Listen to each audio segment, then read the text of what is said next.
Chapter 18, Sloka 14. Adhishthanantata karta, Adhishthanantata karta, Adhishthanantata karta, Karanancha pritagvidam, Karanancha pritagvidam, Karanancha pritagvidam, Adhishthanantata karta, Karanancha pritagvidam, Adhishthanantata karta, Karananच pritagvidam, Adhishthanantata karta, Karananच pritagvidam, Adhishthanantata karta, Karananच pritagvidam, Adhishthanantata karta, Karananच pritagvidam, विविधाश्च पृथक् चेष्टाः विविधाश्च पृथक् चेष्टाः विविधाश्च पृथक् चेष्टाः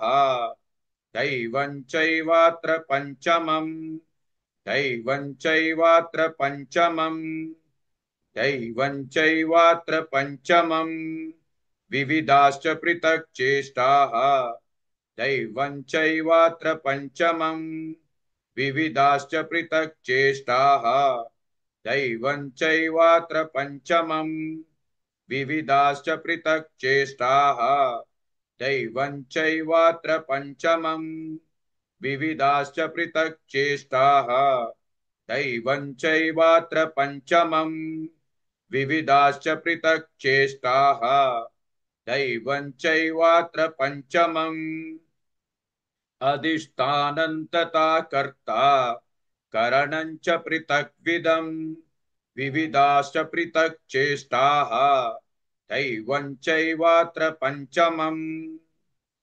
Please like and share this video because you could be instrumental in helping someone around the world recite the Srimad Bhagavad Gita, thereby helping them to have a life of unending opulence, victory and prosperity.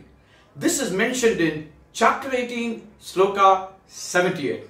Yes, don't forget to buy my book, Leadership Can Be Child's Play. Namaste.